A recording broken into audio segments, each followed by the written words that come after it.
یہ اللہ تبارک و تعالیٰ کی حکمت ہے کہ اللہ تعالیٰ نے دجال کے لیے کچھ فتنے اور کچھ علامتیں مقرر کر دی ہیں، ہمیں بتا دی ہیں تاکہ ہم اس سے آگاہ ہو جائے۔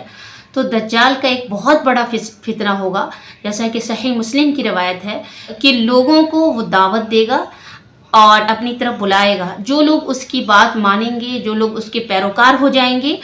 تو وہ لوگ بہت مالدار ہو جائیں گے، ان کے ہاں دولت کی ریل پیل ہو جائے گی، ان کی مویشیاں بڑھ جائیں گی، جانور بڑھ جائیں گے، یعنی بہت دولت مند ہو جائیں گے۔ جو لوگ اس کی دعوت کا انکار کریں گے تو وہ لوگ بالکل غریب ہو جائیں گے، مویشی وغیرہ ان کے ختم ہو جائیں گے، بالکل غربت کی حالت میں آ جائیں گے۔ یہاں تک کہ روایت میں یہ بھی ہے کہ وہ کسی جگہ سے گزرے گا اور کہے گا کہ اے زمین تو اپنے خزانے نکال، تو زمین جو ہے اپنے سونے چاندی اس طرح سے نکال دے گی جس طرح سے کہ شہد کی مکھیوں